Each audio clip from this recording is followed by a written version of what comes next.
So it's time for As I said Tegwini, which is brought to you by Tegwini Municipality, La Vuma 103 FM. It happens every single Thursday at 20 past 8. Good morning, Mayor. Welcome to the show. Good morning. Greetings to yourself. Bonke nje Gabriel nabalaleli ke beVuma FM. Thank you so much for having us. Mayor, siyeza ukuthi njengoba sikhuluma nawe nje namhlanje ulibangisela phaya kwa Toyota eProspecton uhamba kanye nomongameli wezwe leni yokwethula khona umkhiqizo omusha weveni Toyota Hilux. Mhlawumbe nje awusichazele ngalolu hlelo.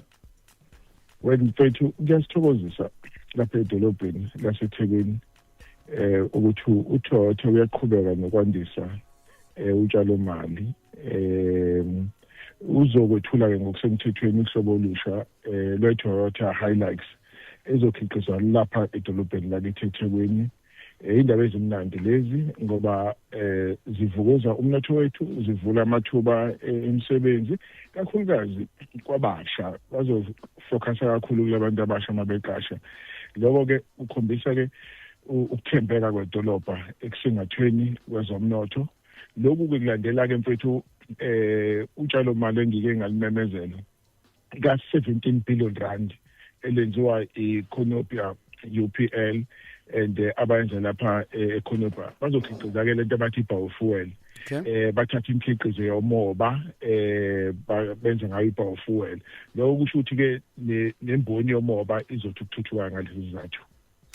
Kuyajabulisa ukuzwa lokho. Azipheleki indaba ezimnandi ngoba izolo sibone uyothula lapha ngokusemthethweni ngqalasizinda umgwaqo lapha eShall Cross ku Blunder Road kanye nebridge lokuxhumanisa okwalimala ngekhathi ezikhukhula za 2022 mangaphosisi. Mhlawumbe awusichazele nje ukuthi kuhamba kanjani nalokho. Mfethu anginqome nje ukuthi lo msebenzi i-design yawo yenziwe ngaphakathi kumasipala. Lokho kwenza ukuthi sonke imali engango 10 million rand sobe siyikhokhela ke laba bezosilekelela. Umsebenzi omuhle owenziwe engineer bethu, umsebenzi omuhle owenziwe i-construction company. Leli bridge ke lisidle imali engango 71 million rand.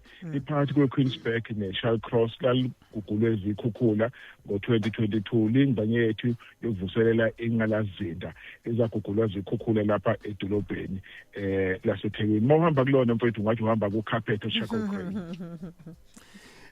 Njengoba sisivala nje Mayor, siyazi ukuthi ngomgqibelo siyazi ukuthi sobe sigubha usuku olukhulu kakhulu olubizwa ngeInternational Mandela Day, lapho wonke umuntu kufanele asebenzise 7 minutes wakhe ukuthi enze umehluko empilweni zabantu.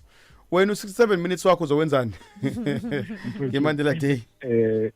Sikhuthaza wonke nje umuntu ngeMandela Day ukuthi athathe imizuzu o67 ayichithe enze umsebenzi emphakathini ukukhumbuza umsebenzi wenziwa uPresident Mandela iminyaka engango-67. Ngakho ke thina ke lapha eThekwini njengomeya edolobha ngizobe ngivashele ke iMother of Peace Orphanage lapha eLovu igcine abantwana abalinganiselwa lapha ku-58 and kunohlelo kwesizobe sinalo esilwakhile esifaka silwenze ukukhombisa nje thina njengopholi baseThekwini ukuzikhathalela lezi ngane and efanele zibe nekusasa eliqhazile njengami nawe bafowethu lapha estudio nomphakathi nje jikelele. Mayor, siyabonga isikhathi sakho namhlanje ube nosuku oluhle. Siyabonga kube njalo nangina. Bakhona. As I said, Tegwini was proudly brought to you by eThekwini Municipality, La Vuma 103 FM. Tune in next week, Thursday at 8:20 for more.